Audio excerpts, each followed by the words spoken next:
Well, I've been a journalist for about 25 years, and I was educated to lie, to betray, and not to tell the truth to the public. But seeing right now, within the last months, how the German and American media tries to bring war to the people in Europe, to bring war to Russia, this is a point of no return, and I'm going to stand up and say it is not right what I have done in the past, to manipulate people, to make propaganda against Russia, and it is not right what my colleagues do and have done in the past, because they are bribed to betray the people, not only in Germany, all over Europe. The reason writing this book was that I am very fearful of a new war in Europe, and I don't like to have this situation again, because war is never coming from itself. There is always people behind it to push for war. And this is not only politicians, this is journalists too.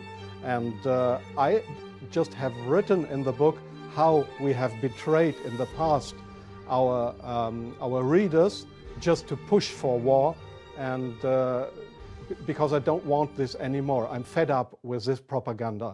We live in a banana republic and not in a democratic country where we have press freedom, where we have human rights.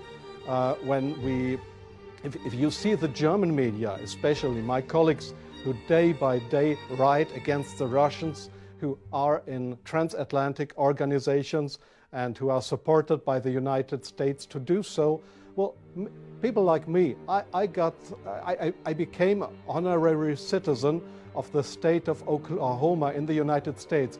Just why? Just because I write pro-American. I wrote pro-American.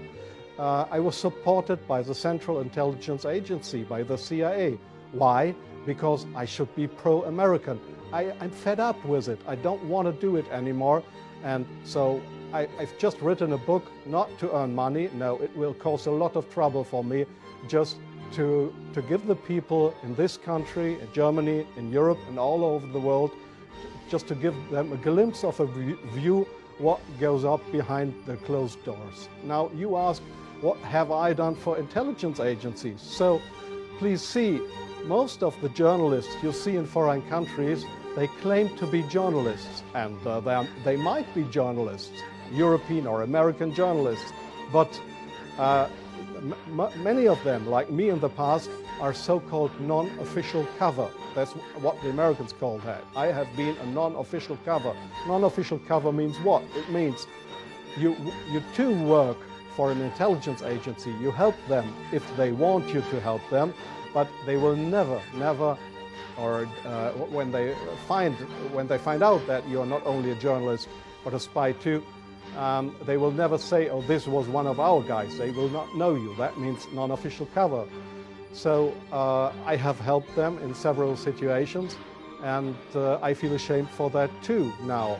Like I feel ashamed that I have worked for a very recommended newspaper like the Frankfurter Allgemeine, because I was bribed by billionaires, I was bribed by the Americans not to report exactly the truth, but I just imagined in my car while I was driving to this interview, I just tried to work out in my brain what would have happened if I would have written a pro-Russian article in the Frankfurter Allgemeine. Well, I don't know what would have happened, but we were all educated to write pro-European, pro-American, but please, not pro-Russian.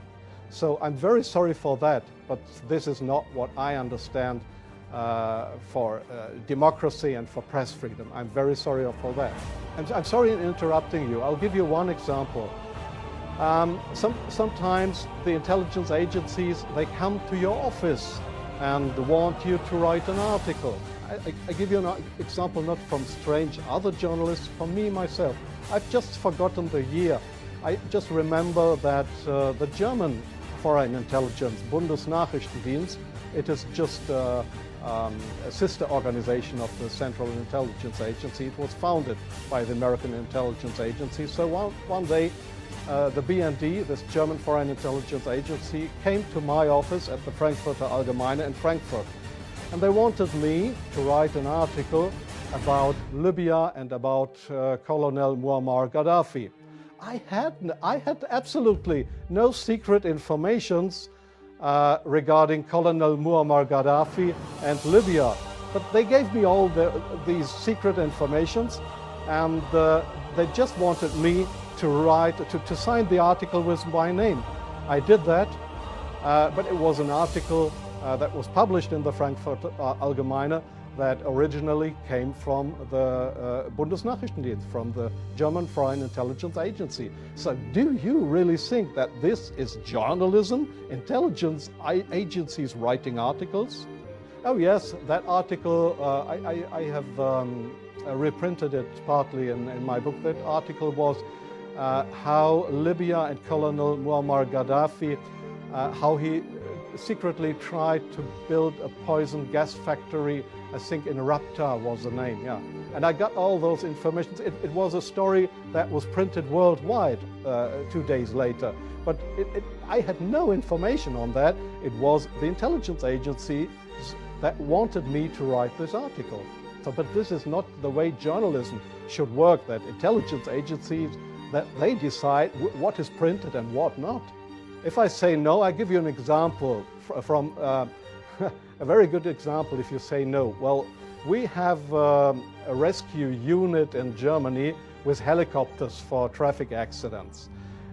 It's called, they call themselves the Yellow Angels. There was one guy who didn't want to cooperate. He was a pilot of the helicopter service of the Yellow Angels in Germany.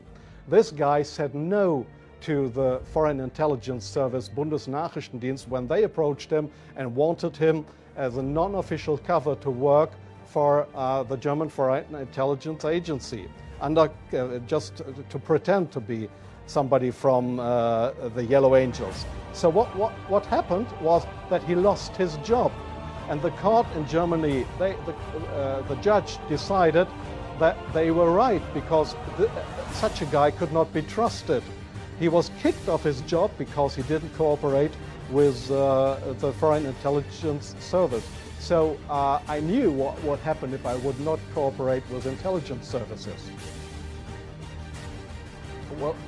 Well, I have had, let me say, 6 times my house was house searched because I was accused by the public prosecutor, the German public prosecutor. I was accused of leaking secrets of states. 6 times house searched. Well, they hoped that I wouldn't do that ever again. But I think it's worse that the truth will come out one day. The truth won't die. And I don't mind what will happen. I've had 3 heart attacks.